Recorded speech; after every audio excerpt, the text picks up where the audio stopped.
साथियों, आज हम कंप्यूटर के कुछ शॉर्ट क्वेश्चन हैं, एकदम ऑब्जेक्टिव टाइप के क्वेश्चन यहाँ कर रहे हैं जो आगामी RSCT जो कल होने जा रही है, पटवार एग्जाम में, PO एग्जाम में, SI भर्ती सब में उपयोगी है। तो साथियों, पहला प्रश्न है, हॉट स्वीपिंग किसको कहते हैं? हॉट स्वीपिंग का अर्थ होता है कि कंप्यूटर आपका कार्य सही है, चल रहा है, काम कर रहे हो आप कंप्यूटर पे, और चलते चलते किसी भी डिवाइस यानी किसी उपकरण को बदलना है तो बिना कंप्यूटर को बंद किए डिवाइस बदलने की क्रिया को हम क्या कहते हैं? Hot sweeping. इसका अर्थ है बिना कंप्यूटर बंद किए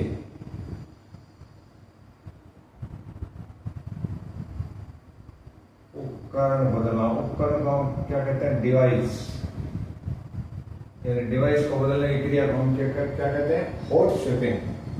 फिर इससे आगे वाला है रुपे कार्ड। रुपे कार्ड ये NPCI के द्वारा जारी किया गया है। NPCI कल वाले वीडियो में हमने चर्चा की थी, भारत का एक भुगतान की डिजिटल भुगतान की एक एजेंसी जिसका इंजीनियर नाम है भारतीय भुगतान निगम, यानी national payment corporation of India. तो ये किसके द्वारा जारी है? NPCI द्वारा जारी। राजमेघ यानी राजस्थान सरकार में राज सेवा और राजनेट, ये राजस्थान सरकार के ई गवर्नेंस। अच्छा, ई गवर्नेंस क्या होता है? यानी इलेक्ट्रॉनिक माध्यम से सरकार को चलाने का प्रयास, सरकारी सेवाएं देना, मॉनिटरिंग करना, इसको कहते हैं ई गवर्नेंस। तो ये राजस्थान में ई गवर्नेंस के उदाहरण है। किसके? राजस्थान में ई गवर्नेंस के उदाहरण है।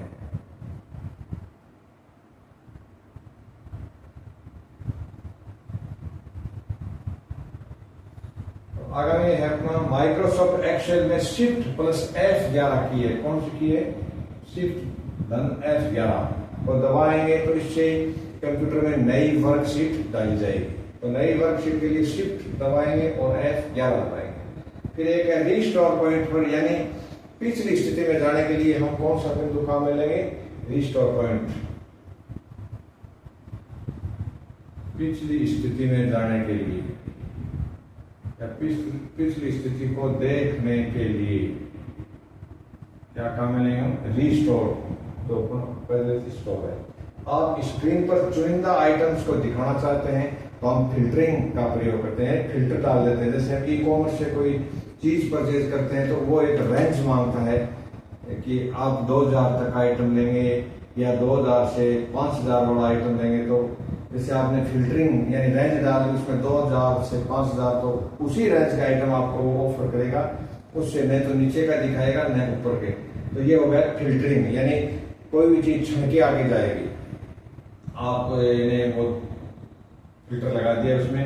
ये साथियों बहुत इंपॉर्टेंट है, भारतीय सूचना प्रौद्योगिकी अधिनियम वर्ष 2000 में बनाया। यानी इससे पहले सूचना प्रौद्योगिकी या कंप्यूटर को, इंटरनेट को नियंत्रित करने का भारत में कोई अधिनियम नहीं था, और बाद में 2008 में इसमें अमेंडमेंट हुआ है। संशोधन कब हुआ इसमें? 2008 में। इसमें मुख्य अपने भारत में या किसी भी राज्य में जो IT की विभिन्न धाराएं हैं, विभिन्न कॉलेज हैं, उनको नियंत्रित करने वाला आधार बिंदु है भारतीय सूचना प्रौद्योगिकी अधिनियम वर्ष 2000, और बाद में इसमें समय समय के अनुसार संशोधन होते रहे हैं। बायोस साथियों कंप्यूटर का एक है जिसमें इसका पूरा नाम है basic input output system, basic input and output system, ये इसका शॉर्ट नेम है बायोस। ईमेल के साथ अटैचमेंट का होता है कि ईमेल के साथ कोई पत्र वगैरह अन्य संलग्न होता है तो उसको हम अटैचमेंट कहते हैं। ईमेल के साथ संलग्न सामग्री, ये हो गया अटैचमेंट। फिर साथियों यूपीएस का नाम है पूरा यूनिवर्सल पावर सप्लाई। तो यूपीएस कंप्यूटर को ऊर्जा देने का काम करता है, कंप्यूटर को बैकअप भी देता है, कंप्यूटर की बैटरी को बैकअप देता है। यानी कंप्यूटर अपने ऊर्जा कहां से प्राप्त करता है? ऊर्जा यूपीएस से लेता है। फिर आगामी एक प्रश्न है फिशिंग। फिशिंग जब भी हम नेट चलाते हैं तो छोटे छोटे मेल्स, अवांछित मेल्स वगैरह जो आते रहते हैं, उनको हम नहीं चाहते हैं कि वो आए, फिर भी वो कई बार अनाधिकृत तरीके से हमारे कंप्यूटर में प्रवेश करके जानकारी को कंप्यूटर को हैक कर देते हैं और हमारी जानकारी को चुरा लेते हैं। तो ये फिशिंग से कंप्यूटर तक अनधिकृत, यानी हिंदी का शब्द है साथियों, अनाधिकृत नहीं होता है, इसका होता है शुद्ध अनधिकृत, यानी अन धन अधिकृत। ये हो गया अनधिकृत पहुंच होती है। ओसीआर, ये काम में लेते हैं शब्द।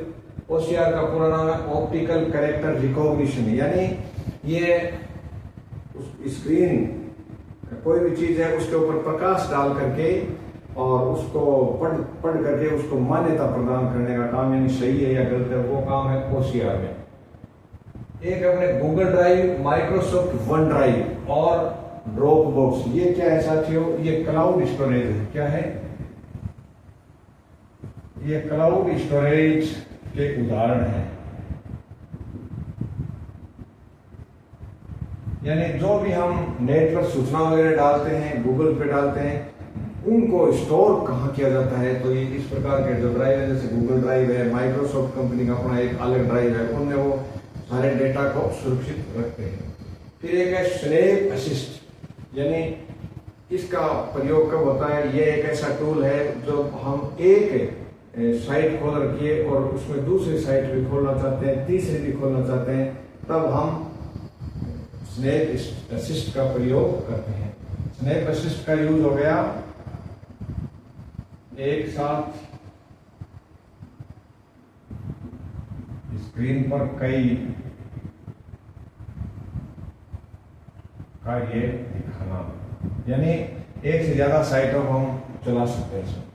फिर आगामी प्रश्न हम कंप्यूटर की भाषाओं से संबंधित लेते हैं, वो है साथियों बेसिक। कौन सी भाषा है?